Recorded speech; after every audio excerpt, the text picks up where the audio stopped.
The Boarded Window. In 1830, only a few miles away from what is now the great city of Cincinnati, Ohio, lay a huge and almost endless forest. The area had a few settlements established by people of the frontier. Many of them had already left the area for settlements further to the west. But among those remaining was a man who had been one of the first people to arrive there. He lived alone in a house of logs surrounded on all sides by the great forest.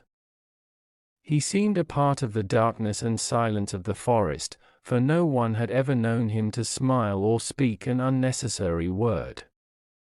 His simple needs were supplied by selling or trading the skins of wild animals in the town. His little log house had a single door. Directly opposite was a window. The window was boarded up. No one could remember a time when it was not. And no one knew why it had been closed. I imagine there are few people living today who ever knew the secret of that window. But I am one, as you shall see. The man's name was said to be Murlock.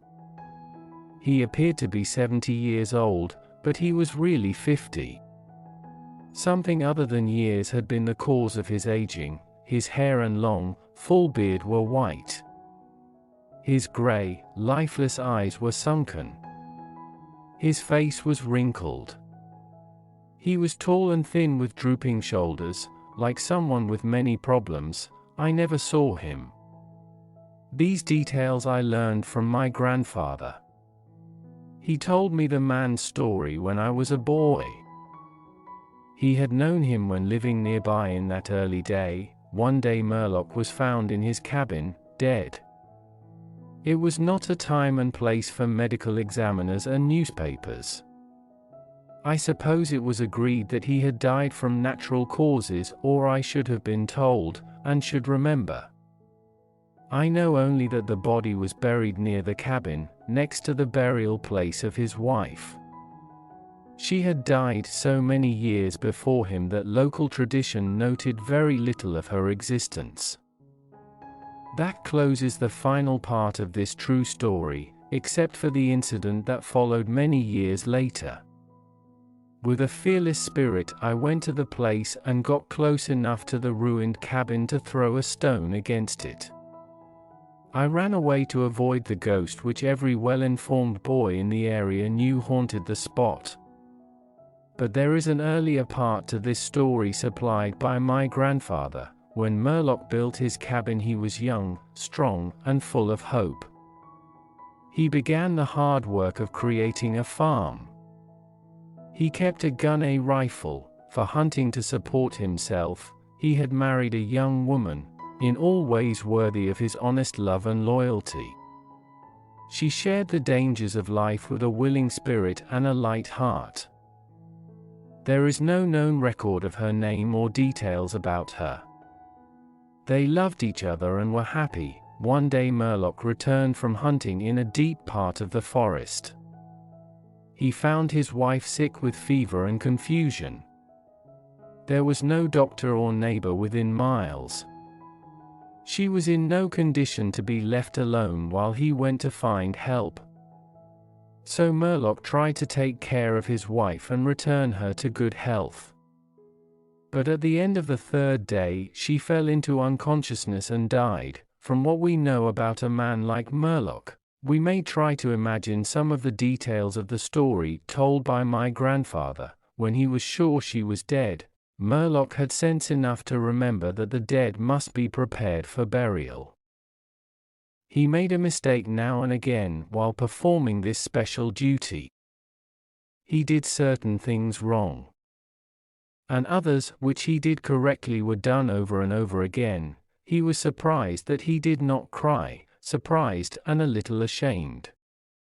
Surely it is unkind not to cry for the dead. Tomorrow, he said out loud, I shall have to make the coffin and dig the grave, and then I shall miss her, when she is no longer in sight. But now, she is dead, of course, but it is all right, it must be all right, somehow. Things cannot be as bad as they seem. He stood over the body of his wife in the disappearing light. He fixed the hair and made finishing touches to the rest. He did all of this without thinking but with care. And still through his mind ran a feeling that all was right, that he should have her again as before, and everything would be explained. Murlock had no experience in deep sadness. His heart could not contain it all. His imagination could not understand it. He did not know he was so hard struck. That knowledge would come later and never leave. Deep sadness is an artist of powers that affects people in different ways. To one it comes like the stroke of an arrow, shocking all the emotions to a sharper life. To another, it comes as the blow of a crushing strike. We may believe Murlock to have been affected that way. Soon after he had finished his work, he sank into a chair by the side of the table upon which the body lay. He noted how white his wife's face looked in the deepening darkness. He laid his arms upon the table's edge and dropped his face into them, tearless and very sleepy. At that moment a long, screaming sound came in through the open window. It was like the cry of a lost child in the far deep of the darkening forest. But the man did not move. He heard that unearthly cry upon his failing sense, again and nearer than before. Maybe it was a wild animal, or maybe it was a dream. For Murlock was asleep. Some hours later, he awoke, lifted his head from his arms and listened closely. He knew not why. There in the black darkness by the side of the body, he remembered everything without a shock. He strained his eyes to see, he knew not what. His senses were all alert. His breath was suspended. His blood was still as if to assist the silence. What had awakened him, and where was it? Suddenly the table shook under his arms.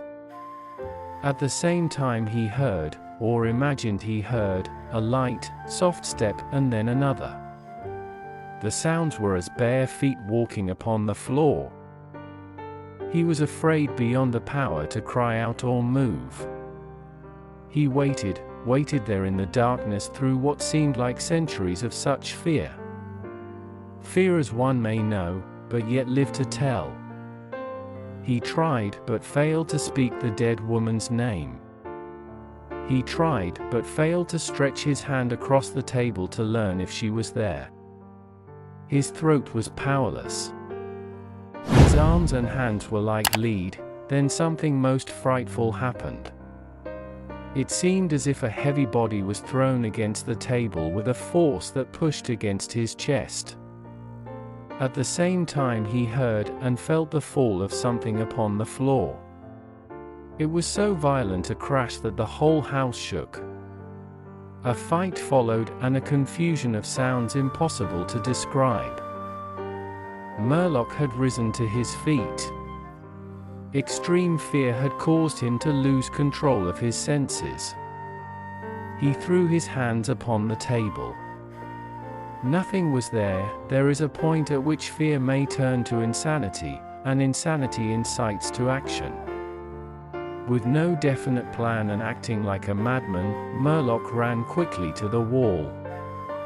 He seized his loaded rifle and without aim fired it. The flash from the rifle lit the room with a clear brightness. He saw a huge fierce panther dragging the dead woman toward the window. The wild animal's teeth were fixed on her throat. Then there was darkness blacker than before, and silence. When he returned to consciousness, the sun was high and the forest was filled with the sounds of singing birds. The body lay near the window, where the animal had left it when frightened away by the light and sound of the rifle. The clothing was ruined. The long hair was in disorder. The arms and legs lay in a careless way. And a pool of blood flowed from the horribly torn throat. The ribbon he had used to tie the wrists was broken. The hands were tightly closed, and between the teeth was a piece of the animal's ear.